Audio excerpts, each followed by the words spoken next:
나는 평생 수많은 사람을 만났다. 능력이 뛰어난 사람도, 배움이 짧은 사람도, 환경이 척박했던 사람도 있었다. 그러나 그들의 성공과 실패를 가른 것은 재능이 아니었다. 감정이었다. 감정을 다스리는 자는 반드시 자신을 다스릴 수 있었고, 자신을 다스리는 자는 결국 조직과 세상을 움직였다. 사람은 나이를 먹어도 저절로 성숙해지지 않는다. 세월이 몸을 늙게 만들 뿐, 마음은 연습하지 않으면 여전히 어린아이다. 나는 그 사실을 수십 년의 경영 속에서 뼈저리게 깨달았다. 젊은 날에 나는 분노가 많았다.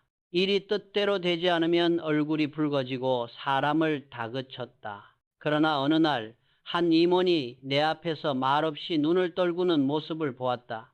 그 순간 알았다. 내가 화낸 것은 그의 실수가 아니라 내가 내 감정을 통제하지 못한 무능 때문이었다는 것을. 감정 조절이란 단순히 화를 참는 일이 아니다. 그것은 자신을 객관적으로 바라보는 능력, 곧 자기 이해의 문제다. 나는 정서지능이란 말을 경영학보다 먼저 배웠다. 그 핵심은 세 가지다. 첫째, 자기 이해의 나를 깊이 들여다보는 힘. 둘째, 타인 이해 상대의 내면을 보는 통찰. 셋째, 상호작용의 기술. 서로를 살리는 대화의 언어. 이 세 가지는 피라미드의 구조다. 자기 이해가 흔들리면 나머지 둘은 무너진다. 많은 사람들은 타인을 평가하길 좋아한다. 누가 유능한지, 누가 이기적인지, 누가 감정이 부족한지 말이다. 하지만 정작 자신을 바라보는 눈은 흐릿하다. 나는 이런 사람들을 좁은 그릇에 세상을 담으려는 자라고 부른다. 자기의 그릇이 좁으면 남을 재단하는 기준도 협소해진다. 그리하여 타인을 비난하는 말은 결국 자신에게 돌아온다. 감정을 다스리지 못하는 사람의 특징은 한 가지다. 항상 타인을 탓한다. 저 사람이 나를 무시했다. 그 부하가 내 말을 듣지 않았다. 세상이 불공평하다. 그러나 감정은 언제나 내 안에서 시작된다. 세상이 나를 흔든 것이 아니라 내가 흔들린 것이다. 나는 젊은 사원들에게 자주 이런 말을 했다. 자네가 불편한 감정을 느낄 때 그 감정의 근원을 찾아라. 그것이 타인의 탓이라면 자네는 평생 불행할 것이고, 그것이 자신에게서 비롯된 것이라면 자네는 성장할 것이다. 감정을 다스리는 사람은 결코 냉정한 사람이 아니다. 오히려 따뜻함을 지킬 줄 아는 사람이다. 왜냐하면 그는 자신의 분노를 타인에게 던지지 않기 때문이다. 경영자는 수많은 결정을 내려야 한다. 그때마다 감정이 섞이면 판단은 흐려진다. 나는 중요한 결정을 내리기 전 항상 하루를 묵혔다. 시간이 감정을 식히면 이성의 눈이 비로소 열린다. 사람들은 종종 솔직함을 미덕이라 말한다. 그러나 나는 이렇게 말하고 싶다. 솔직함과 무례함은 단 두 글자 차이지만 인생의 무게는 천근만근 다르다. 진심이라도 남을 다치게 한다면 그것은 미숙함이다. 경영에서, 인간관계에서, 가정에서도 마찬가지다. 말은 칼보다 빠르고 상처는 오래 남는다. 내가 사람을 볼 때 가장 먼저 보는 것은 그의 지식도 학벌도 아니었다. 그가 감정을 관리하는 방식이었다. 실패를 탓하지 않고 배우려는 자, 타인을 존중하며 말하는 자, 이런 사람은 반드시 성장했다. 반면 감정에 휘둘리는 사람은 아무리 유능해도 언젠가 스스로 무너졌다. 나는 감정을 통제하라는 말을 싫어했다.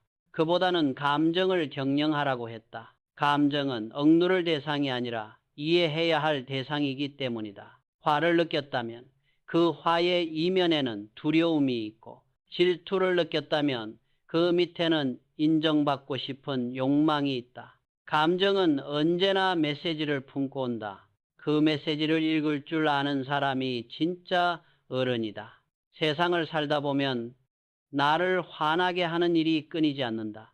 그때마다 나는 스스로에게 물었다. 이 감정이 나를 지배하게 둘 것인가? 내가 이 감정을 경영할 것인가? 그 질문 하나가 나를 바꿨다. 사람을 부릴 줄 아는 자보다 자신의 감정을 다스릴 줄 아는 자가 더 큰 경영자다. 젊은 시절에는 사람의 실력만 보았다. 그러나 나이가 들수록 깨달았다. 사람의 실력은 감정의 그릇 안에서 자란다는 것을. 조그마한 불만에도 흔들리고 타인의 말 한마디에 무너진다면 그 사람은 절대 큰 일을 할 수 없다. 감정을 이기는 사람만이 진정한 리더가 된다. 나는 말기암으로 투병하던 시절 한 간호사의 미소를 잊지 못한다. 그녀는 언제나 밝은 얼굴로 병실을 돌았다. 하루에도 수십 명의 환자를 상대하면서도 단 한 번 짜증을 내지 않았다. 그래서 나는 물었다. 그대는 힘들지 않소? 그녀는 이렇게 답했다. 회장님, 저도 힘듭니다. 하지만 제 얼굴이 환자의 하루를 결정하거든요. 그 말을 들으며 나는 마음속으로 고개를 숙였다. 그녀는 감정을 다스린 것이 아니라 감정의 무게를 안 사람이었다. 그 무게를 아는 자만이 타인을 살릴 수 있다. 사람이 성숙해진다는 것은 자기 감정을 숨기거나 억누르는 것이 아니다. 그 감정을 스스로 읽고 이름 붙이고 길들이는 일이다. 나는 그것을 감정의 경영이라 부른다. 돈을 경영하는 자는 부자가 되고 사람을 경영하는 자는 리더가 되며 감정을 경영하는 자는 결국 인생을 얻는다. 감정은 인간의 약점이 아니라 가능성이다. 그것을 부정하면 인간이 아닌 기계가 되고 그것을 직면하면 인간다움이 시작된다. 나는 평생 기술보다 사람을 믿었고 사람 중에서도 감정을 다스릴 줄 아는 사람을 믿었다. 그런 사람은 회사를 살리고 가정을 지키며 세상을 따뜻하게 만든다. 그것이 내가 평생 배운 경영의 첫 번째 법칙이다. 감정을 경영하라. 그대의 감정이 곧 그대의 운명이다.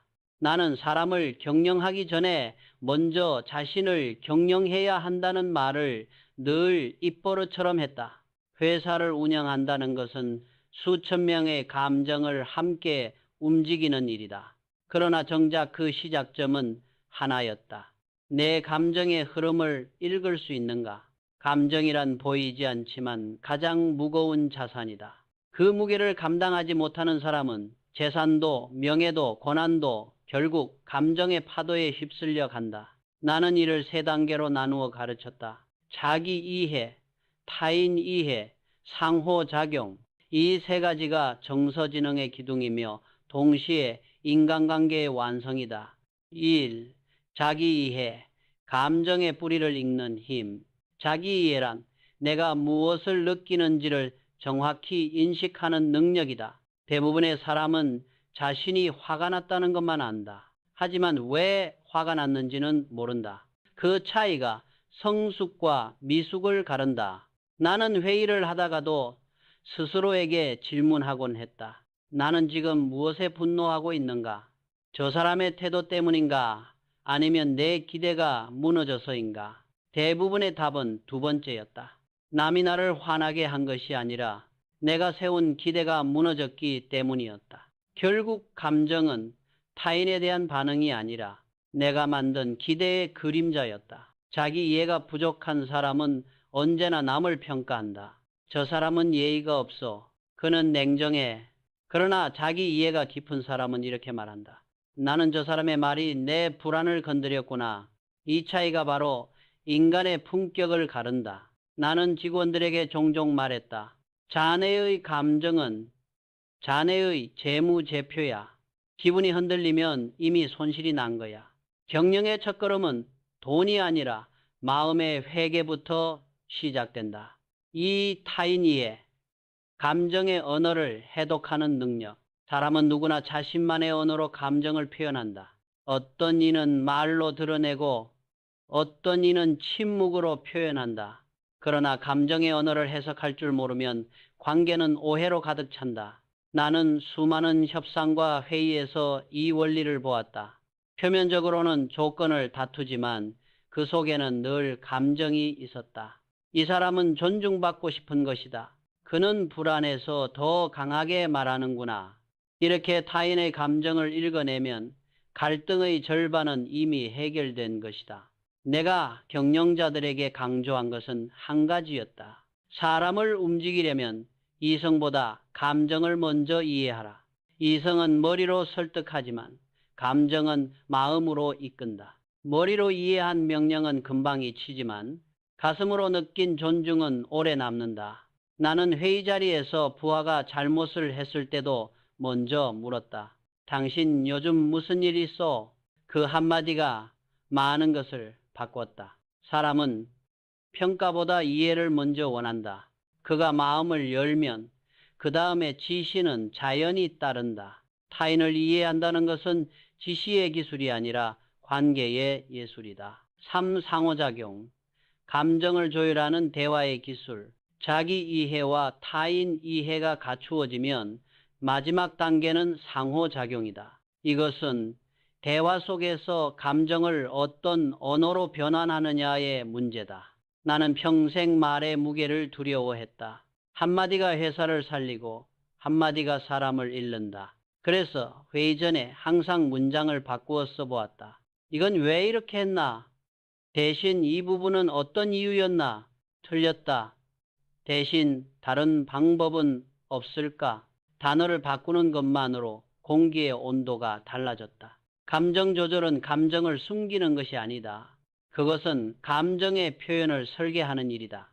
나는 그것을 감정의 번역이라 불렀다. 내가 느낀 감정을 상대가 이해할 수 있는 언어로 번역하는 것, 그것이 진짜 대화다. 어떤 이는 말한다. 나는 솔직해서 문제다. 그러나 솔직함이 칼이 된다면 그것은 미덕이 아니다. 감정은 가공되지 않은 원석이다. 다듬지 않으면 날카롭고 세공하면 빛난다. 나는 직원들에게 이렇게 말했다. 말은 연탄과 같다. 잘 태우면 따뜻함이 되지만 던지면 흉기가 된다. 상호작용의 기술이란 결국 상대의 체온을 고려하는 일이다. 말을 던지기 전에 이 말이 저 사람의 오늘을 버겁게 만들지는 않을까를 생각하는 사람. 그 사람이 진짜 리더다. 4. 감정의 균형. 3단계를 잇는 축. 자기 이해가 깊으면 타인 이해는 자연히 따라온다. 그리고 그 2가지가 조화를 이루면 상호작용은 부드러워진다. 이 3단계를 연결하는 힘을 나는 감정의 균형이라 불렀다. 균형이 무너지면 감정은 과잉이 된다. 자기 이해만 깊고 타인 이해가 없으면 사람은 이기적이 된다. 타인 이해만 앞서고 자기 이해가 없으면 사람은 공허해진다. 상호작용만 강조하면 사람은 표면적이 된다. 따라서 3단계는 반드시 함께 자라야 한다. 나는 회의 후 늘 나 자신을 점검했다. 내가 방금 한 말은 상대 입장에서 어떻게 들렸을까? 나는 내 감정을 읽고 있었는가? 이 질문이 습관이 되면 감정은 나를 통제하지 못한다. 그때부터 비로소 감정은 에너지가 된다. 인간 경영의 본질. 회사를 운영한다는 것은 결국 사람을 이해하는 일이고 사람을 이해한다는 것은 감정을 이해하는 일이다. 나는 기술보다 감정을, 지식보다 태도를 중시했다. 왜냐하면 기술은 시대가 바꾸지만 감정은 언제나 인간을 지배하기 때문이다. 내가 정서지능을 경영의 덕목으로 본 이유는 단순했다. 감정을 이해하지 못하는 리더는 사람을 잃고 사람을 잃은 조직은 결국 시장을 잃는다. 세상의 모든 실패는 감정의 실패에서 시작된다. 나는 젊은 시절엔 경영을 돈의 싸움이라 생각했다. 하지만 인생의 끝자락에서 깨달았다. 경영은 결국 감정의 싸움이었다. 누가 더 이성적이냐가 아니라 누가 더 따뜻하게 조율하느냐의 문제였다. 자신을 경영할 줄 아는 사람, 그 사람만이 타인을 움직일 수 있다. 감정을 경영하라. 그대의 감정이 바로 그대의 리더십이다. 사람은 누구나 눈을 가지고 태어난다. 하지만 대부분은 세상을 보기 위해서만 그 눈을 쓴다. 진정한 리더는 세상을 보기 전에 먼저 자기 자신을 본다. 나는 그것을 두 번째 눈이라고 불렀다.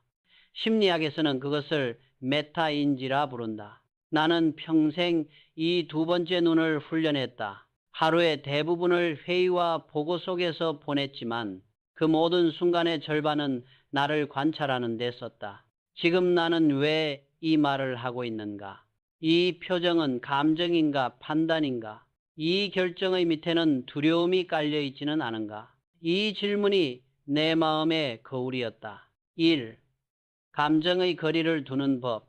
메타인지란 감정과 나 사이에 거리를 두는 힘이다. 그 거리가 있어야 감정이 나를 지배하지 않는다. 사람들은 종종 이렇게 말한다. 나는 화가 나서 그랬다.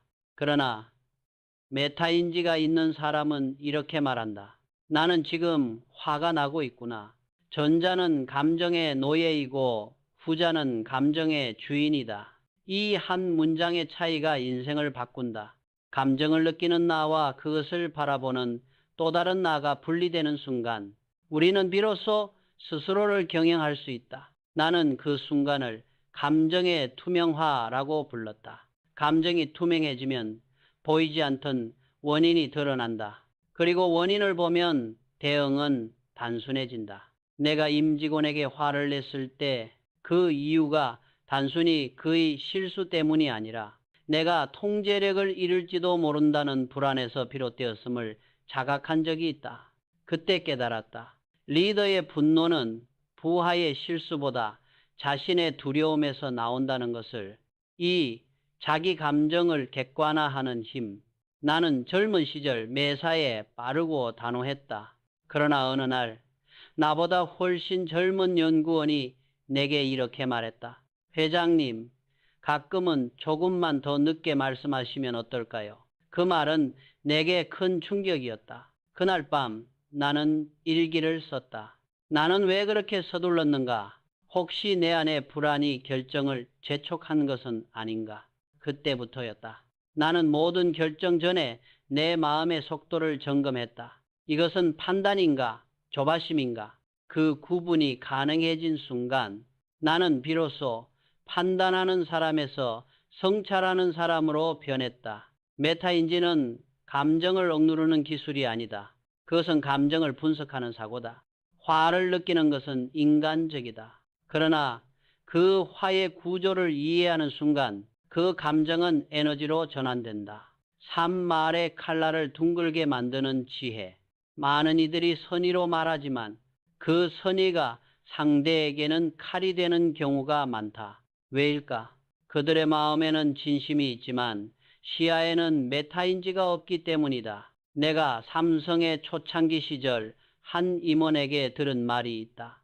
회장님, 직원들에게 솔직히 말씀하셔야 합니다. 그게 진정성을 보여줍니다. 그 말은 옳았다. 그러나 반쪽짜리였다. 솔직함은 필요하지만 그것만으로 충분하지 않다. 솔직함에는 반드시 통찰이 따라야 한다. 메타인지 없는 솔직함은 무례가 되고 메타인지가 더해진 솔직함은 존중이 된다. 그래서 나는 항상 말을 하기 전 이렇게 되물었다.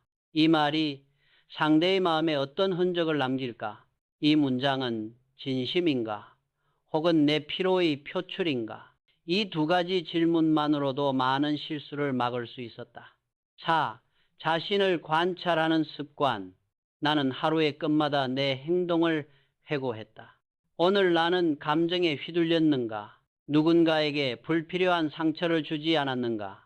그 과정을 거치면 이상하게도 다음날의 말투가 달라졌다. 사람은 자신을 들여다보는 습관을 잃을 때 타인을 통제하려 한다. 그러나 자신을 자주 관찰하는 사람은 타인에게 관대해진다. 왜냐하면 그는 안다. 자신도 하루에도 수십 번씩 흔들린다는 것을. 나는 이를 내면의 경영일지라 불렀다. 기업이 매일 손익을 기록하듯 사람도 매일 감정의 흐름을 기록해야 한다. 그것이 쌓이면 인격이 되고 인격은 결국 신뢰가 된다. 리더십의 본질은 감정의 인식 능력. 사람들은 리더십을 흔히 결단력이라 생각한다. 하지만 나는 그것이 감정, 인식, 능력이라고 믿었다.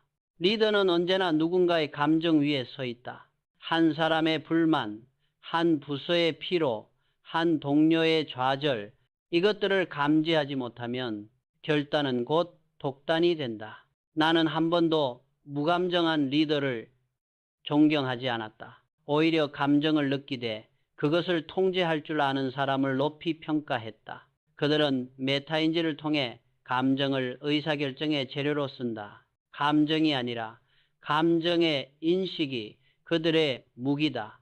예를 들어 회의 중 누군가의 불편한 표정을 포착했을 때 메타인지가 없는 리더는 저 사람은 나를 싫어한다고 해석한다. 하지만 메타인지가 있는 리더는 이렇게 생각한다. 저 사람은 아마 이 안건에 부담을 느끼고 있겠구나. 그 순간 회의의 공기가 달라진다. 이것이 감정의 과학이며 동시에 인간 경영의 기술이다. 6. 메타인지의 3가지 단계. 내가 정리한 메타인지의 구조는 다음과 같다. 인식, 내가 지금 어떤 감정을 느끼는가? 해석, 그 감정은 어디서 비롯되었는가? 전환, 그 감정을 어떻게 표현할 것인가? 이 3단계를 거치면 감정은 나의 적이 아니라 자원이 된다. 화를 느꼈다면 그것은 나의 기준이 무너졌음을 알려주는 경고다. 슬픔은 내가 아직 사랑할 줄 아는 존재임을 증명한다. 두려움은 미래를 준비하라는 신호다. 감정은 모두 메시지다. 메타인지란 그 메시지를 읽을 줄 아는 해독기다. 7. 인간의 품격은 자각의 깊이에서 나온다. 나는 생전에 이런 말을 남기고 싶었다. 품격이란 옷의 값이 아니라 감정의 해석력이다. 감정을 느끼되 그 감정의 의미를 이해할 줄 아는 사람, 그가 진정한 어른이다. 자신의 분노를 관찰할 줄 아는 사람은 타인의 분노를 용서할 줄 안다. 자신의 두려움을 인정할 줄 아는 사람은 타인의 실수를 품을 줄 안다. 결국 메타인지는 타인을 바꾸기 전에 나를 인간으로 만드는 기술이다. 나는 평생을 기업 경영자로 살았지만 이제 돌아보면 그 모든 시간은 결국 감정과의 협상이었다. 메타인지는 그 협상의 가장 강력한 무기였다. 자신의 감정을 통찰할 수 있는 사람은 세상의 어떤 폭풍 속에서도 방향을 잃지 않는다. 세상을 경영하려면 먼저 마음을 경영하라.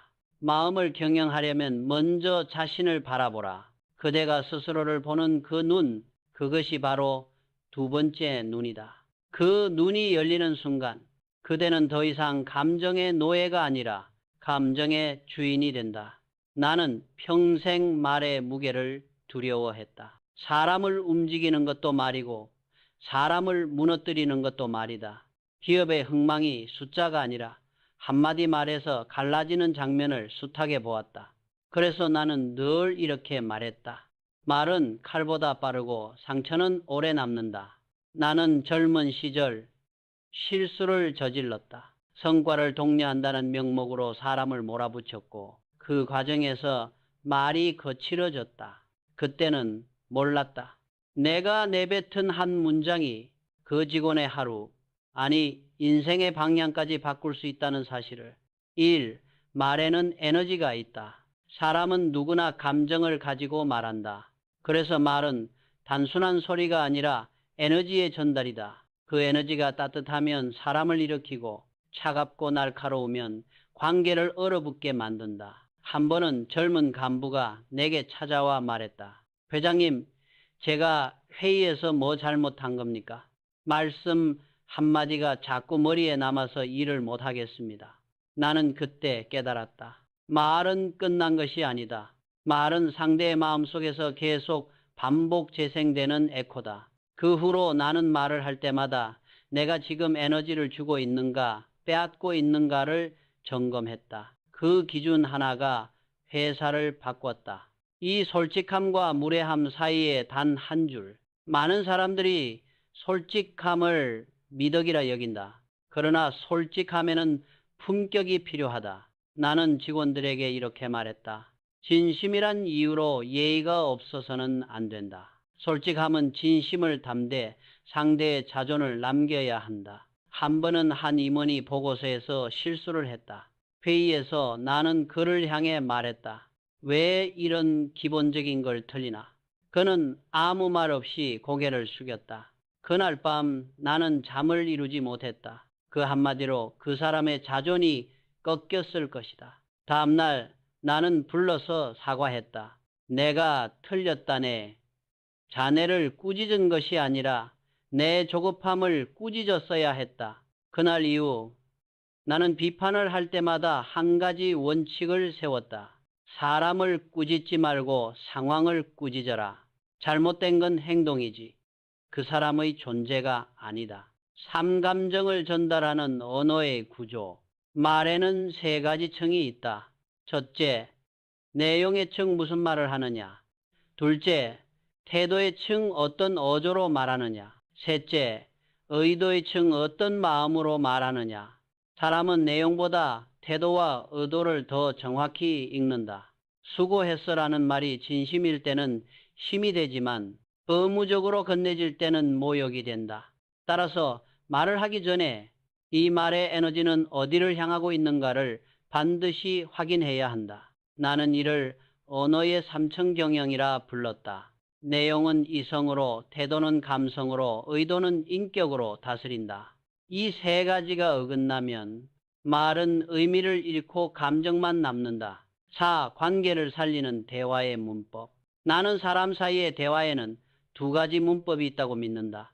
너의 문법과 나의 문법. 너는 왜 그렇게 말하나? 는 공격이지만 나는 그 말을 들으니 마음이 아프다는 대화다. 같은 불만이라도 너 대신 나로 시작하면 관계가 남는다. 직원과 갈등이 생겼을 때 나는 늘 이렇게 말했다. 나는 자네가 이렇게 행동한 이유가 궁금하네. 그 한 문장이 싸움을 대화로 바꾸었다. 나는 그것을 감정의 번역이라 부른다. 내 감정을 그대로 던지는 것이 아니라 상대가 받아들일 수 있도록 번역하는 것. 그 번역이야말로 감정지능의 완성이다. 5. 이기는 말보다 남는 말을 하라. 사람은 논리로 이기고 감정으로 진다.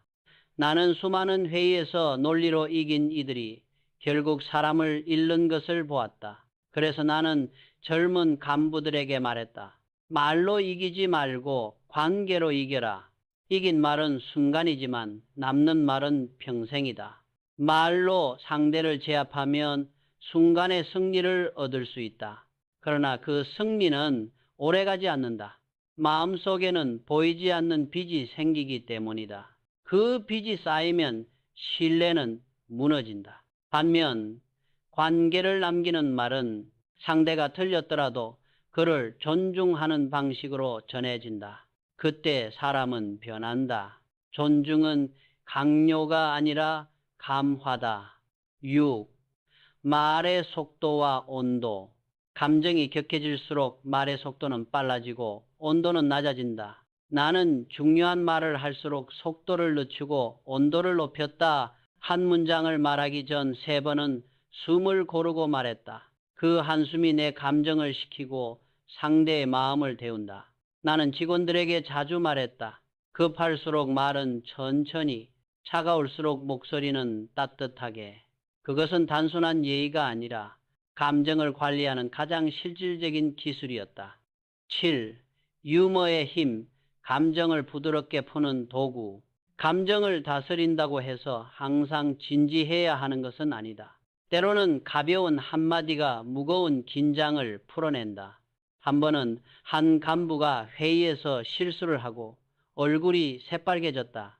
나는 미소를 지으며 말했다. 괜찮네. 나도 자네 나이 때는 하루 3번씩 틀렸어. 그래서 이렇게 늙은 거야. 그 한마디에 회의실이 웃음으로 바뀌었다. 그날 이후 그는 더 이상 실수를 두려워하지 않았다. 유머는 사람을 웃기기 위한 것이 아니라 감정을 부드럽게 만들기 위한 것이다. 진정한 유머는 타인을 비웃지 않는다. 그는 상대의 체면을 살려주면서도 마음의 빗장을 연다. 8. 말의 품격이 곧 인격이다. 나는 인생의 마지막까지 이 진리를 믿었다. 말은 그 사람의 교양이자 경영이다. 지식은 배워서 쌓을 수 있지만 말의 태도는 삶으로 길러야 한다. 말의 습관에는 그 사람의 철학이 드러난다. 조급한 사람은 명령조로 말하고 여유 있는 사람은 질문으로 말한다. 나는 내 후계자들에게 이렇게 남겼다. 조직은 시스템으로 움직이지만 사람은 말 한마디로 움직인다. 그 한마디에 회장이 담겨 있다. 감정의 언어를 다스리는 마지막 원칙. 나는 말의 태도를 3가지 원칙으로 정리했다. 사람을 살리는 말만 남겨라. 비판보다 격려를 먼저 건네라. 감정을 담대. 감정에 끌리지 마라. 따뜻하지만 냉정하게. 한 문장 뒤에는 반드시 존중이 있어야 한다. 그 존중이 없으면 아무리 옳은 말도 틀린 말이 된다. 이 3가지 원칙을 지키면 감정의 언어는 칼이 아니라 다리가 된다. 나는 수많은 기술의 변화를 보았다. 세상은 늘 빠르게 변했지만 사람의 마음은 언제나 느렸다. 그래서 나는 확신했다. 말을 다스리는 자가 시대를 다스린다. 감정의 언어를 정지하라. 그 한 문장이 사람을 살리고 조직을 살리며 때로는 한 시대를 살린다. 사람은 누구나 옳고 싶어 한다. 그러나 인생을 오래 살아보면 알게 된다. 모든 옳음은 관계 안에서만 의미가 있다. 나는 젊은 시절 진실을 지키겠다는 명분으로 수많은 사람과 맞섰다. 그러나 나중에 깨달았다. 진실보다 더 지켜야 할 것이 있었다. 관계였다. 1. 옳음이 관계를 해칠 때 나는 한 임원과 논쟁을 벌인 적이 있다. 회사의 방향을 두고 의견이 달랐다. 나는 끝까지 밀어붙였다. 결국 내 판단이 맞았다. 그런데 이상했다. 회의는 이겼는데 마음은 패배감이 남았다. 그 이유를 곰곰이 생각해 보았다. 그때 깨달았다. 나는 회사를 살렸지만 사람을 잃었다. 그날 이후 나는 내 머리보다 내 말의 무게를 먼저 재기 시작했다. 이긴 논리가 사람의 마음을 무너뜨린다면 그건 결코 승리가 아니다. 나는 이렇게 말했다. 관계가 깨진 옳음은 결국 틀린 것이다. 이 맞서지 않는 것은 비겁함이 아니다. 사람들은 종종 나에게 물었다. 회장님은 왜 그렇게 온화하게 말씀하십니까? 그건 리더에게 필요한 단호함을 잃는 것 아닙니까? 나는 이렇게 대답했다. 단호함과 완고함은 다르다. 맞서지 않는 것은 비겁함이 아니라 여유다. 여유가 있는 사람만이 방향을 바꾸지 않고 끝까지 간다.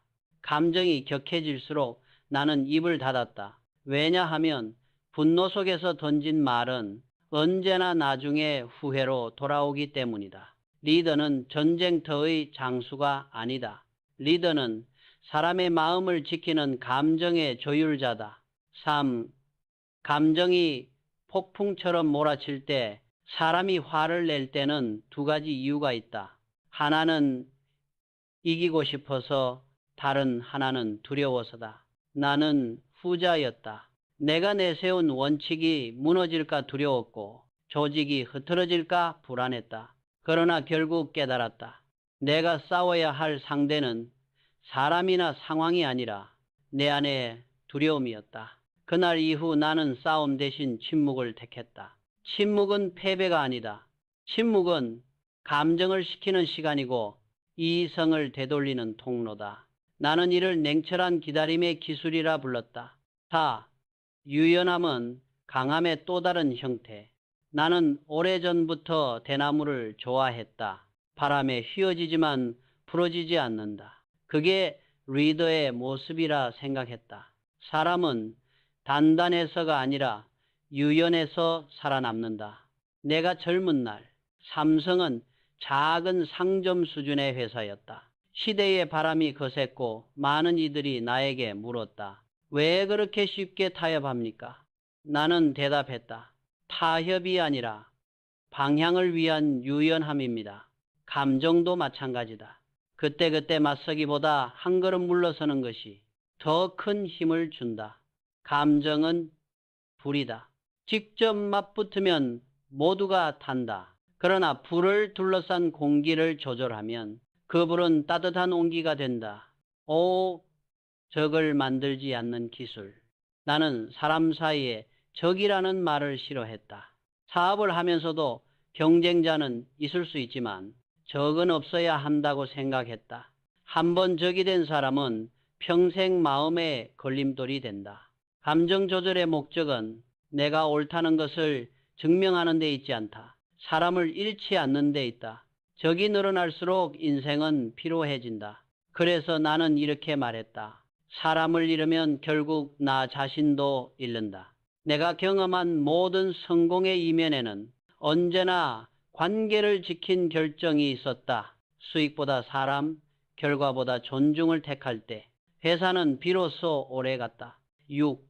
감정의 완충지대를 만드는 법. 갈등이 생겼을 때 바로 반응하면 감정이 폭발한다. 나는 늘 한 박자 늦게 반응하는 습관을 들였다. 화가 날 때 답장을 쓰지 말고 메모장에 써두었다. 그렇게 하루가 지나면 절반의 말은 사라지고 절반은 정제되었다.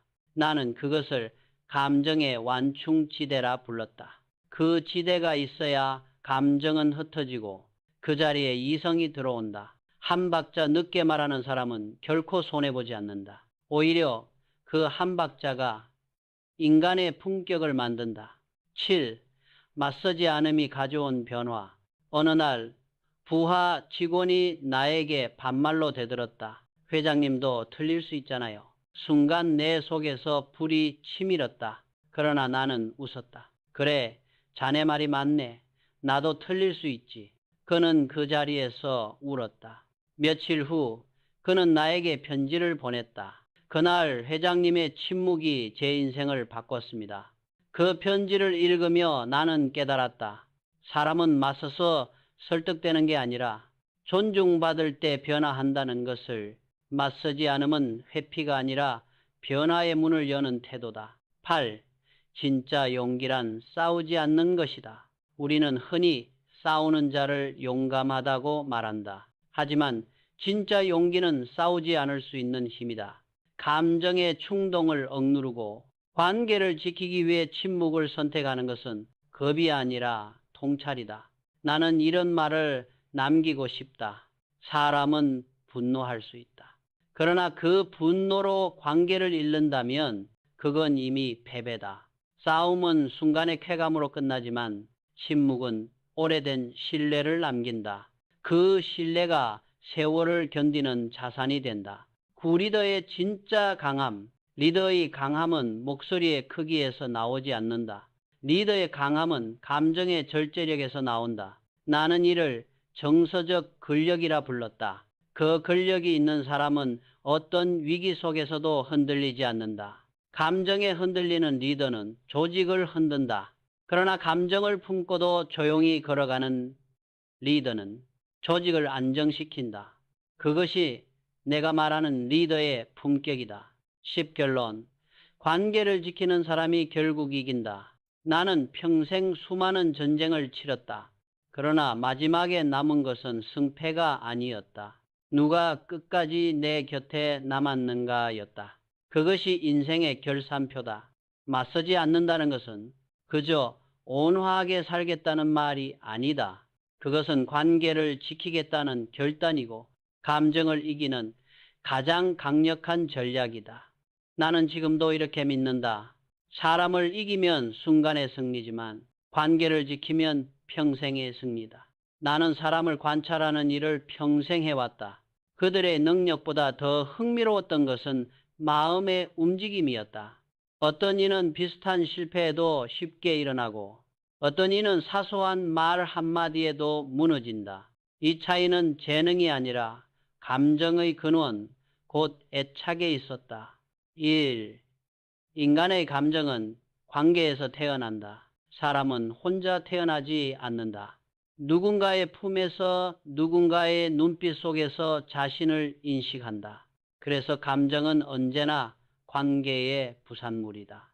나의 감정은 나 혼자의 산물이 아니라 누군가와 맺었던 관계의 흔적이다. 나는 경영자로서 늘 인간의 심리를 연구했다. 성과를 내는 사람일수록 공통점이 있었다. 그들은 감정의 뿌리를 이해하고 있었다. 자신이 왜 불안한지, 왜 누군가의 평가에 예민한지 그 이유를 알고 있었다.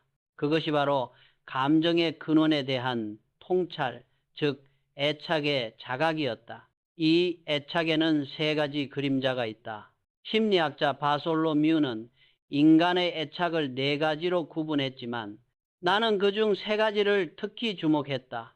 허브형 애착 관계를 피하고 혼자 있으려는 사람, 집착형 애착 상대의 반응에 과도하게 매달리는 사람, 두려움형 애착 가까워지길 바라면서도 동시에 도망치는 사람. 이 세 유형은 어린 시절의 경험에서 비롯된다. 하지만 놀랍게도 그 흔적은 평생 우리의 말투, 감정, 인간관계의 패턴 속에서 반복된다. 3. 거부형, 나는 괜찮다에 가면 나는 거부형 인간을 여러 번 보았다. 겉으로는 냉정하고 독립적인 듯 보이지만 실은 마음속에 깊은 상처와 두려움이 있다. 그들은 사람을 믿지 못하기 때문에 스스로를 지킨다. 나는 괜찮아. 이 말은 자존감이 아니라 자기 방어의 벽이다. 나도 젊은 시절엔 그랬다. 감정을 표현하면 약해질까 두려웠다.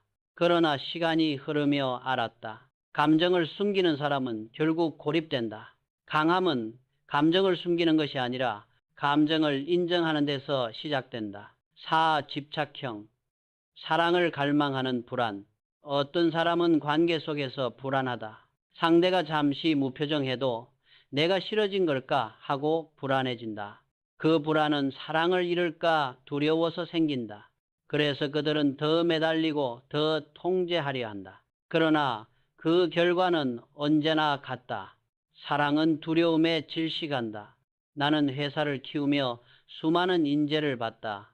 일을 잘하지만 늘 피곤한 사람들, 결과보다 인정에 목마른 사람들. 그들에게 내가 해준 말은 단 하나였다. 타인의 시선에서 벗어나라. 진짜 안정감은 남이 주는 것이 아니라 스스로 쌓는 신뢰에서 나온다. 5. 두려움형 가까움이 무서운 사람.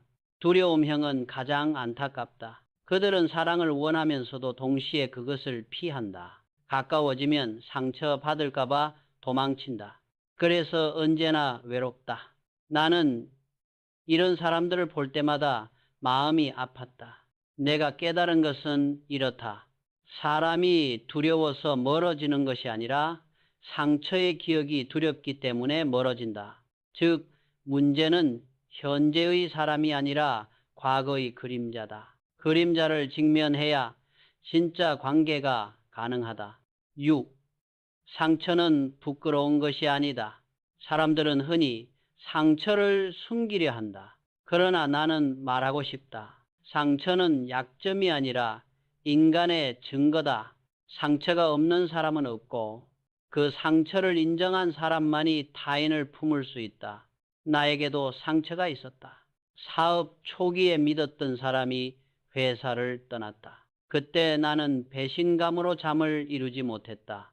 그러나 시간이 지나면서 깨달았다. 그를 미워한 시간보다 내가 그를 잃으며 배운 인간의 복잡함이 더 값졌다. 상처는 나를 단단하게 만들었다. 그 후로 나는 사람을 쉽게 판단하지 않았다. 겉모습 뒤에는 언제나 사연이 있다는 것을 알았기 때문이다. 7. 감정 조절은 상처를 인정하는 데서 시작된다. 감정을 조절한다는 것은 억누르는 것이 아니다. 그것은 상처를 부드럽게 다루는 기술이다. 화가 났을 때 나는 괜찮다고 말하는 대신 나는 지금 서운하다고 말할 수 있어야 한다. 그 솔직함이 감정의 첫걸음이다. 감정을 숨기면 그 감정은 모양을 바꿔서 나온다. 물의 냉소 혹은 조롱의 형태로. 그래서 나는 늘 내 마음을 들여다보았다. 지금 내 말 속에는 어떤 상처가 숨어 있는가? 이 질문이 나를 성장시켰다. 8. 리더는 타인의 상처를 보는 사람이다. 진정한 리더는 타인의 능력보다 그 사람의 상처를 볼 줄 아는 사람이다. 상처를 알아본다는 것은 그 사람의 인간성을 이해한다는 뜻이다. 나는 부하의 실수를 볼 때마다 그 뒤의 사연을 상상했다.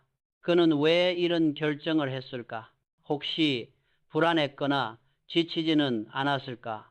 그렇게 생각하면 꾸짖을 말이 줄고 도와줄 말이 늘어난다. 감정의 경영이란 바로 그런 것이다. 사람의 상처를 이해할 줄 아는 경영, 그것이 조직의 온도를 바꾼다. 9. 상처를 치유하는 유일한 방법. 나는 이렇게 믿는다. 상처는 혼자 있을 때 더 깊어지고 누군가와 함께할 때 치유된다. 그래서 사람에게는 관계의 용기가 필요하다. 용기란 완벽한 자신을 보여주는 게 아니라 불완전한 나를 드러내는 것이다. 내가 직원들에게 자주 했던 말이 있다. 자네가 약점을 보여줘야 팀이 강해진다. 조직은 완벽한 사람들로 유지되는 게 아니라 서로의 약점을 이해하는 사람들로 유지된다. 인간의 감정은 과거의 기록이다. 감정은 언제나 과거를 품고 있다. 오늘의 분노는 어제의 두려움에서, 오늘의 불신은 오래된 상처에서 온다. 그래서 나는 사람을 평가할 때 그의 감정보다 그 감정이 어디서 왔는가를 보았다. 그 사람의 과거를 알면 현재의 행동이 이해된다. 그 순간 관계는 부드러워지고 서로의 경계는 조금씩 녹는다. 11. 결론. 감정의 뿌리를 알면 사람을 잃지 않는다. 사람의 감정은 가지와 잎으로 보이지만 그 뿌리는 애착과 상처에 있다. 그 뿌리를 이해하지 못하면 아무리 좋은 조언도 닿지 않는다. 나는 경영을 통해 인간을 배웠고 인간을 통해 감정을 배웠다. 결국 모든 문제의 해답은 사람의 마음의 역사 속에 있었다. 감정의 근원을 이해하라. 그러면 싸움 대신 이해가, 오해 대신 신뢰가, 그리고 상처 대신 관계가 남는다. 나는 사람을 볼 때 그가 무슨 생각을 하는지보다 무엇을 갈망하는지를 먼저 본다. 인간은 생각으로 움직이는 존재가 아니라 욕구로 움직이는 존재이기 때문이다. 욕구는 보이지 않지만 그것이 모든 행동과 감정의 방향을 결정한다. 심리학자 윌리엄 글래서는 인간의 행동을 지배하는 5가지 욕구를 말했다. 나는 그 이론을 읽으며 고개를 끄덕였다. 그 5가지는 내가 평생 경영 속에서 목격해온 인간의 본질과 같았다. 1. 생존의 욕구, 살아남으려는 본능. 첫째는 생존의 욕구다. 먹고 자고 안전하게 존재하고자 하는 본능. 이것은 모든 인간의 가장 원초적인 힘이다. 나는 사업 초기에 매일같이 생존의 두려움 속에 살았다. 하루 매출이 끊기면 직원들의 가족이 굶을 수 있었다. 그 절박함이 나를 움직였다. 그때 깨달았다. 사람이 진정으로 움직일 때는 명예나 돈이 아니라 살아남으려는 절박함이 있을 때다. 그 절박함은 부끄럽지 않다. 그것은 인간의 원동력이다. 문제는 그 욕구에 매몰될 때다. 생존만을 위해 살면 삶은 방어로 가득 차고 성장은 멈춘다. 생존을 넘어 존재의 이유를 찾는 순간 인간은 비로소 성장한다. 이 사랑과 소속의 욕구, 관계 속의 안정. 둘째는 사랑과 소속의 욕구다. 사람은 혼자서는 존재할 수 없다. 누군가에게 필요하다고 느낄 때 비로소 살아있음을 느낀다. 삼성의 초창기 시절 나는 돈보다 더 절실한 것이 있었다. 같이 가는 사람이었다. 아무리 훌륭한 비전이라도 함께 공감할 사람이 없으면 공허하다. 그때 깨달았다. 조직은 목표가 아니라 소속감으로 움직인다. 사람은 사랑을 갈망하지만 동시에 상처를 두려워한다. 그래서 관계는 늘 긴장과 불안을 동반한다. 그러나 사랑받고 싶은 마음은 부끄러운 것이 아니다. 그것은 인간다움의 증거다. 나는 이렇게 말하고 싶다. 사랑받고 싶은 사람은 먼저 믿음을 주어라. 믿음이 없는 사랑은 오래가지 않는다. 3대 힘과 영향력의 욕구, 존재의 의미를 찾는 힘. 셋째는 힘의 욕구 혹은 영향력의 욕구다. 이 힘은 남을 지배하고 싶은 욕망이 아니라 내가 세상에 의미 있는 존재임을 느끼고 싶은 욕구다. 사람은 누구나 인정받고 싶어 한다. 내가 하는 일이 누군가에게 도움이 되고 내가 이 세상에 작게나마 흔적을 남긴다는 확신, 그것이 인간을 살아있게 만든다. 나는 젊은 사원에게 이렇게 말했다. 자네 월급이 자네의 가치가 아니야. 자네가 만든 변화가 자네의 가치야. 힘의 욕구를 부정하면 사람은 우울해진다. 그러나 그것을 남을 누르는 수단으로 쓰면 파괴적이 된다. 진정한 힘은 타인을 복종시키는 데 있지 않고 타인을 성장시킬 수 있는 영향력에 있다. 리더의 권위란 자리를 지키는 데서 나오지 않는다. 그의 한마디가 사람을 일으키게 만들 때 생긴다. 나는 그 힘을 품격 있는 영향력이라 불렀다. 사자유의 욕구, 선택하고 책임지는 힘. 넷째는 자유의 욕구다. 사람은 누구나 선택하고 싶어 한다. 그 선택에는 책임이 따른다. 자유를 누릴 자격은 책임을 질 용기에서 온다. 나는 수많은 직원들에게 자유를 허락했다. 그러나 자유를 준다는 것은 그들의 자유뿐 아니라 실패할 권리도 함께 준다는 뜻이었다. 사람은 자유를 경험할 때 성장한다. 그리고 스스로의 선택을 책임질 때 성숙해진다. 나는 경영자들에게 이렇게 조언했다. 지시하지 말고 선택의 공간을 주어라. 그 안에서 사람은 배운다. 자유는 통제의 반대가 아니다. 신뢰의 다른 이름이다. 신뢰 없는 자유는 방종이 되고 신뢰가 있는 자유는 창의가 된다. 5. 즐거움의 욕구, 삶을 지속시키는 힘. 다섯째는 즐거움의 욕구다. 이것은 단순한 쾌락이 아니다. 삶에서 의미를 느끼는 즐거움, 배움의 기쁨, 성취의 만족감이다. 나는 나이가 들어서야 깨달았다. 성공의 끝에는 늘 피로가 있었다. 그 피로를 치유해 준 것은 돈도 명예도 아니었다. 작은 즐거움이었다. 새벽의 커피 향, 직원과의 웃음 한 번, 완성된 제품을 처음 본 그 순간의 설렘. 사람은 즐거움을 잃으면 언젠가 목적도 잃는다. 그래서 나는 이렇게 말했다. 즐겁지 않은 일은 오래가지 않는다. 즐거움이 없는 회사는 언젠가 멈춘다. 6. 욕구.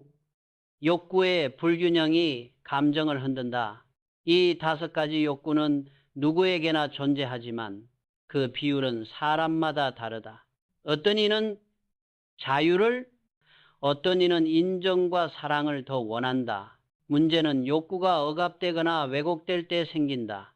사랑받고 싶은 사람이 무관심을 당할 때, 자유를 원한 사람이 통제를 받을 때, 힘을 느끼고 싶은 사람이 무시당할 때, 그때 감정은 폭발한다. 분노, 질투, 우울, 불안이 바로 그 결과다. 그래서 나는 감정이 폭발한 사람을 볼 때 그의 성격보다 먼저 욕구의 좌절을 본다. 그는 나쁜 사람이 아니라 단지 채워지지 못한 욕구의 화신일 뿐이다. 7. 욕구를 재정렬하는 법. 감정의 회복은 욕구의 재정렬에서 시작된다. 나는 이를 세 단계로 정리했다. 인식, 내가 지금 어떤 욕구가 좌절되었는가를 알아차려라. 표현, 그 욕구를 솔직하게 인정하라. 나는 인정받고 싶다. 조정, 그 욕구를 타인에게 의존하지 말고 스스로 채울 방법을 찾아라. 이 세 단계를 거치면 감정은 점점 안정된다. 인간은 욕구를 완전히 없앨 수 없지만 그 욕구를 성숙한 형태로 변환할 수 있다. 그것이 진짜 성장이다. 8. 욕구는 부끄러운 것이 아니다. 나는 사람들에게 이렇게 말하고 싶다. 욕망을 부정하지 말라. 그것은 죄가 아니라 에너지다. 욕망이 부패하는 것은 그것을 숨길 때다. 욕구를 인정하는 사람은 투명하고 단단하다. 그는 자신의 한계를 안다. 자신의 결핍을 인정할 때 비로소 타인의 결핍도 이해할 수 있다. 9. 리더의 역할. 욕구를 읽는 사람. 리더는 사람의 성과보다 욕구의 방향을 읽어야 한다. 사람은 각자의 욕구에 따라 움직인다. 누군가는 인정에, 누군가는 자유에, 또 다른 이는 사랑에 반응한다. 나는 경영자에게 이렇게 말했다. 부하의 능력을 키우려면 먼저 그의 욕구를 알아라. 그 욕구를 존중하면 그 사람은 스스로 성장한다. 욕구를 존중하는 조직은 강하다. 왜냐하면 그곳에서는 감정이 억눌리지 않고 동기가 스스로 피어나기 때문이다. 10결론. 욕구를 이해하면 인간이 보인다. 욕구는 인간의 그림자이자 빛이다. 그것을 부정하면 감정은 뒤틀리고 그것을 이해하면 감정은 평온해진다. 나는 평생 수많은 사람을 만났지만 결국 인간은 단 하나의 문장으로 요약된다. 그는 무엇을 갈망하는가? 그 답을 알면 그의 행동이 이해되고 감정이 읽히며 결국 관계가 쉬워진다. 욕구를 이해하라. 그대가 사람을 경영하려 한다면 먼저 사람의 마음속 갈망의 지도를 그려라. 그 지도를 읽을 수 있는 사람, 그가 진짜 리더다. 욕구는 인간의 에너지이자 불꽃이다. 그러나 그 불꽃이 방향을 잃으면 스스로를 태운다. 나는 그 모습을 수도 없이 보았다. 뛰어난 능력을 가졌음에도 한순간 감정의 폭발로 모든 것을 잃은 사람들, 그들의 공통점은 단 하나였다. 자신의 욕구가 좌절된 이유를 모른 채 감정만 반응한 것. 1. 감정은 욕구의 언어다. 나는 어느 날 한 간부를 불렀다. 그는 능력도 열정도 있었다. 하지만 늘 불평이 많았다. 사람들이 제 노력을 몰라줍니다. 그의 말에는 분노가 섞여 있었다. 나는 조용히 물었다. 자네는 지금 인정받고 싶은가? 아니면 이기고 싶은가? 그는 한참을 생각하더니 고개를 숙였다. 인정받고 싶습니다. 그때 깨달았다. 분노는 단순한 성격이 아니라 좌절된 인정 욕구의 신호라는 것을. 사람의 감정은 언제나 욕구의 언어다. 분노는 힘의 좌절, 슬픔은 사랑의 부재, 불안은 자유의 위협, 허무는 즐거움의 결핍에서 온다. 감정을 이해하려면 그 밑에 있는 욕구의 지형을 먼저 읽어야 한다. 이 억눌린 욕구는 왜 위험한가? 욕구를 억누르면 그것은 형태를 바꾸어 폭발한다. 억눌린 사랑은 집착으로, 억눌린 자유는 반항으로, 억눌린 인정은 비난으로 변한다. 나는 이런 사람을 종종 보았다. 늘 다른 사람을 비판하지만 사실은 자신의 무가치를 견디지 못하는 사람들이다. 그들에게 필요한 것은 교훈이 아니라 이해였다. 당신은 지금 틀린 게 아니라 지쳐 있는 겁니다. 이 한마디가 때로는 10년의 비판보다 더 깊이 들어간다. 감정의 폭발은 실패가 아니라 신호다. 감정의 폭발은 부끄러운 일이 아니다. 그것은 내부의 시스템이 경고를 보내는 것이다.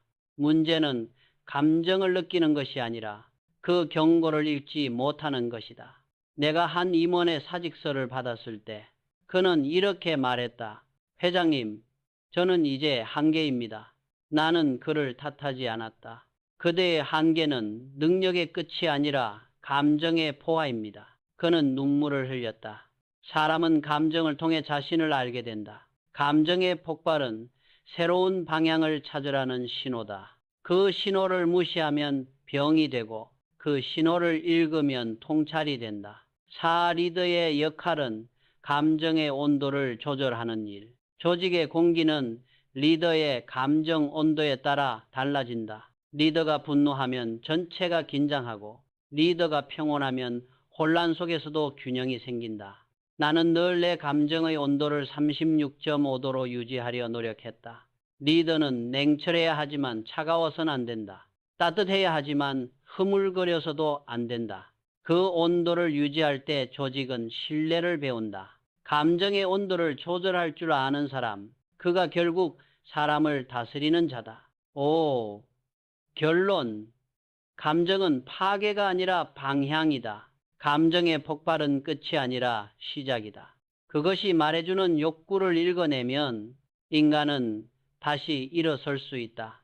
감정은 파괴의 언어가 아니라 우리 내면이 보내는 방향의 언어다. 인간의 감정은 결국 존중으로 향한다. 존중받고 싶다는 마음, 인정받고 싶다는 갈망, 그것은 인간의 가장 깊은 본능이다. 그러나 역설적이게도 진정한 존중은 남이 주는 것이 아니라 자기 안에서 시작된다. 나는 그것을 너무 늦게 배웠다. 1. 자존이 무너질 때 나타나는 네 가지 감정. 자기 존중을 잃은 사람에겐 네 가지 감정이 자리한다. 수치심, 외로움, 불안, 죄책감.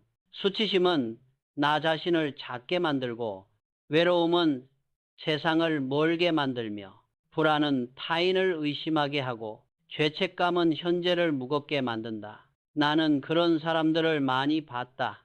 겉으로는 성공했지만 마음은 늘 자신을 학대하는 사람들. 그들은 남의 인정을 먹고 살았다. 그러나 남의 인정은 언제나 부족하다. 자기 존중은 외부가 아니라 내면의 일이다. 이 나는 나를 존중하고 있는가? 내가 스스로에게 던졌던 질문이다. 이병철, 자네는 자네를 존중하고 있는가? 돈, 명예, 권력 모두 가졌지만 그 어느 것도 내면의 공허를 채워주지 못했다. 그때 깨달았다. 존중은 결과가 아니라 태도다. 나는 남에게 예의를 가르치면서 정작 내 마음을 함부로 대했다. 과로, 완벽주의, 불안, 그 모든 것이 스스로를 믿지 못하는 마음에서 나왔다. 자신을 존중하지 못하는 사람은 타인의 존중을 오래 받을 수 없다. 그의 말과 행동은 언제나 불안하다. 삼존중은 절제에서 나온다. 나는 존중을 절제의 예술이라 생각한다. 말을 절제하고 욕심을 절제하고 분노를 절제하는 사람, 그에게는 자연스러운 품격이 생긴다. 그 품격이 바로 존중이다. 존중은 화려한 언행에서 오지 않는다. 조용한 침묵, 한 걸음 물러서는 여유, 그것이 진짜 존중의 형태다. 4. 타인을 존중하는 법. 타인을 존중한다는 것은 그의 능력이 아니라 그의 존재를 인정하는 일이다. 그가 나보다 부족해도 그 존재 자체로 존중받을 자격이 있다. 나는 직원들에게 자주 말했다. 우리가 사람을 쓰는 것이 아니라 그의 인생 일부를 함께 빌리는 것이다. 이 마음으로 회사를 운영하면 조직은 경쟁이 아니라 공존의 장이 된다.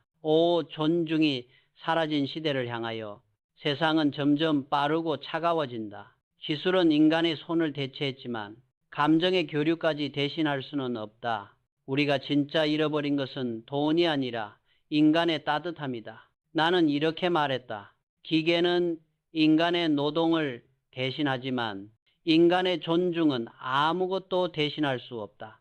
존중이 사라진 조직은 효율만 남고 효율만 남은 조직은 결국 무너진다. 6. 결론. 품격은 감정의 마지막 단계. 감정의 경영은 결국 품격으로 완성된다. 품격이란 감정을 다스리는 마지막 단계이며 존중이란 그 품격이 피워낸 향기다. 감정을 이해하고 욕구를 다스리고 상처를 품은 뒤 마지막에 남는 한 줄의 문장은 이것이다. 나는 나를 존중하고 그대를 존중한다. 그 한 문장이 인간의 모든 관계를 살린다. 나는 평생 기업을 세우고 사람을 키우며 살았다. 돌이켜보니 모든 성공과 실패의 근원은 기술이 아니라 감정이었다. 기술은 배우면 된다. 그러나 감정은 이해해야만 다룰 수 있다. 나는 그것을 감정의 경영학이라 불렀다. 1. 감정의 경영이란 무엇인가? 감정의 경영은 단순히 온화함을 말하는 것이 아니다. 그것은 사람의 마음을 움직이는 기술이다. 제품은 품질로 팔리지만 신뢰는 감정으로 산다.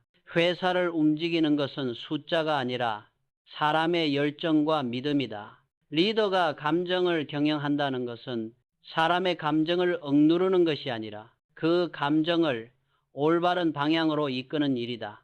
나는 그 기술을 세 문장으로 정리했다. 감정을 인식하라.